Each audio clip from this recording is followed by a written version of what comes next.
Auburn University has had an impact on every election in every jurisdiction in the United States, and I think that's pretty powerful. The innovations that you see today in elections, in fact, many of them begin in these conversations. Auburn University has really shaped the field and developed a lot of leadership in that field.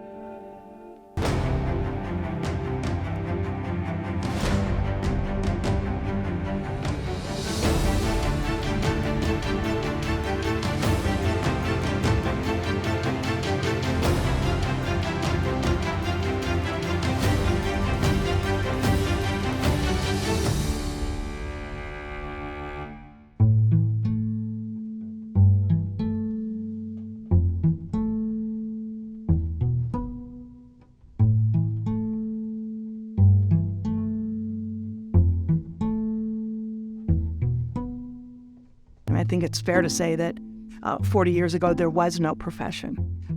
And after election 2000, really, there was a huge focus on who are these people? What do they do?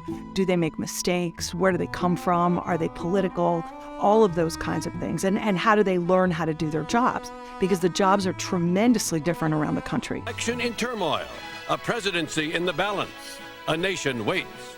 Who will emerge the winner in the historic Florida recount? We'll get the latest. Jackie, how were those votes counted? Do you have an hour? I can explain it. It was pretty complicated. The 2000 presidential election with President Bush and Vice President Gore.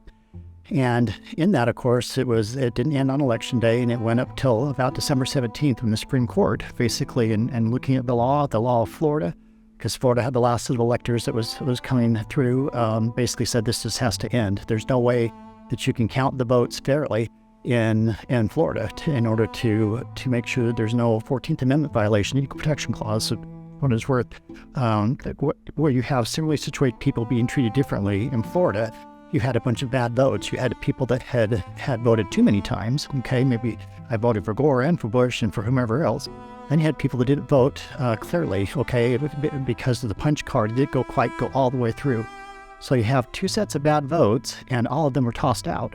Okay, but only one set during the recount was recounted. That was the ones where you couldn't clearly tell how they had voted. So anyway, that was just this huge to-do. What do you do about those who pushed all the way through, pushed partially through? They created this term called the dimple jad, the pregnant jad, where you could see, that they kind of started a little bit, but didn't go the rest of the way. Anyway, that created just a tremendous amount of media scrutiny after the 2000 election. NBC News is now taking Florida out of Vice President Gore's column and putting it back in the too close to call. When I arrived at Auburn in 2006, this program was operational, and we were coming off sort of the wave of election 2000. It was one of the hottest sort of data sets, if you will, one of the hottest topics in that relationship space. And so that's where I focused my energy, along with my colleague Mitchell Brown and other colleagues in the program. We've written books. We've published first ever books for the field and by and with the field. We noticed when we were doing classes, 10, 15 years ago with election officials, was that there was this real disconnect between the people who were writing about elections and how they're run and the experience of practitioners. And the practitioners didn't like the research, and the researchers, from our perspective, didn't really work on the questions that were so clearly from the classes important to the field. And so we started trying to really get into praxis research. It's where the journal came from, trying to build a bridge between the practice community and the research community. And you've certainly seen a lot of that in the last decade, and particularly the last 5 years. We teach classes, for example, in things like public budgeting, program implementation. We do some project management work. We also have been doing a lot recently with things like information security and cybersecurity and so forth, as a way to make sure that the elections data that we collect and tabulate that the data are secure and that they're treated respectfully and managed properly.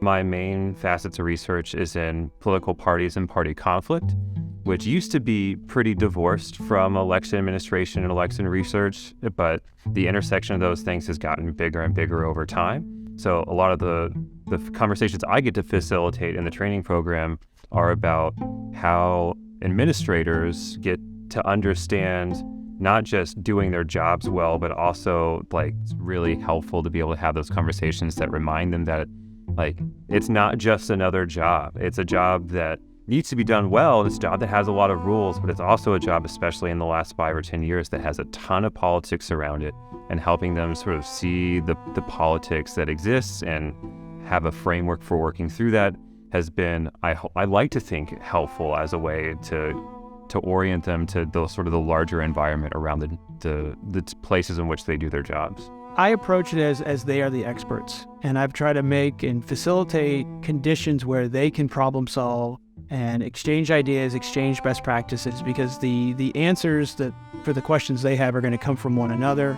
And if I can facilitate an atmosphere where those kinds of answers can bubble up or can thrive, then I've done my job.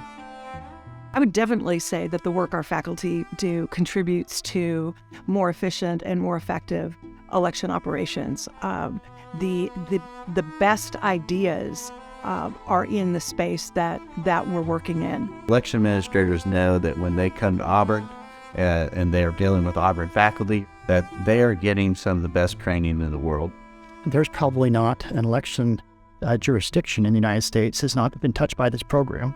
And so the flip side of that is saying that Auburn University has had an impact on every election in every jurisdiction in the United States, and I think that's pretty powerful. When you think about what does outreach do, it helps an external audience, and when you think about the breadth of impact, I'm not sure there's much else that the university does that's broader and more impactful than what the elections program and the training that we do does.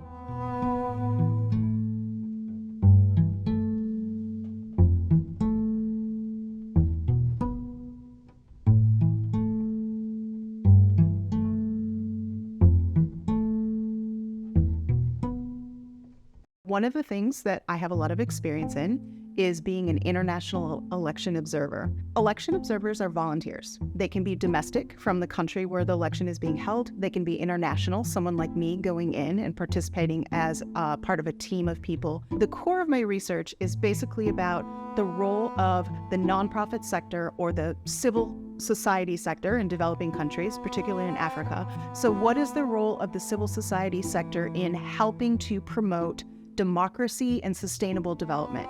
How is civil society helping people in communities solve their problems? We're actually completing data points and sheets from each polling place to talk about the quality of the electoral process at those polling places. We're submitting that data to the electoral management body in whatever country we're in. Sometimes we're creating a report and we're submitting that to the electoral body as well. Sometimes we're using that data for our own research and creating other outputs. The role of civil society in elections is really growing and increasing. We are working with our partner university in Liberia, African Methodist Episcopal University, taking cross-cultural teams of Auburn students and AMEU students out to act as international election observers on election day. So we'll be training them in how to do that, how to engage with the process, how to collect data. And students actually go out and engage in a real hands-on, community-based type project to try to interact with people in a different kind of community, a different kind of environment, and work together with them. It will really allow them to engage with people from another culture in a way that they probably haven't before, actually working on a real problem, contributing to collecting data that will help gauge free and fair elections, and hopefully that will lead to a really great experience for them, but also increased kind of global and cultural competency.